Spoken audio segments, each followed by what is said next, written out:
চিৎ জগতে সকলেই তাদের দেহগত ইন্দ্রিয় সুখ উপভোগের জন্য সংগ্রাম করে চলেছে।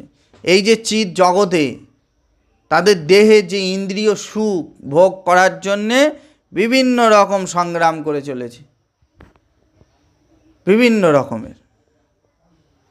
আরও স্পষ্টভাবে বলা যায় এই দেহটি হচ্ছে ইন্দ্রিয়ের পরিণাম।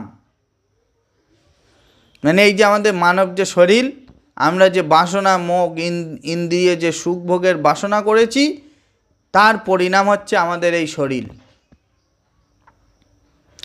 ইন্দ্রিয়গুলি হচ্ছে কামনা বাসনা চারিতার্থ করার যন্ত্র।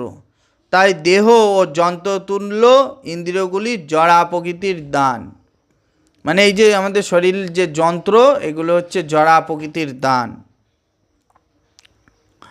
তাই দেহ পরবর্তী বিশ্লেষণ করা হবে যে তার পূর্বকৃত কর্ম বাসনা অনুসারে সুখ অথবা দুঃখ ভোগ করে। মানে যে যেমন বাসনা করে সে তেমন সুখ ও দুঃখ ভোগ করে। জীবের কামনা ও কর্ম অনুসারে প্রকৃতি তাকে বিভিন্ন আবাসনে প্রেরণ করে। জীবের কামনা ও বাসনা অনুযায়ী সে কামনা প্রেরণ করে। হরি বল।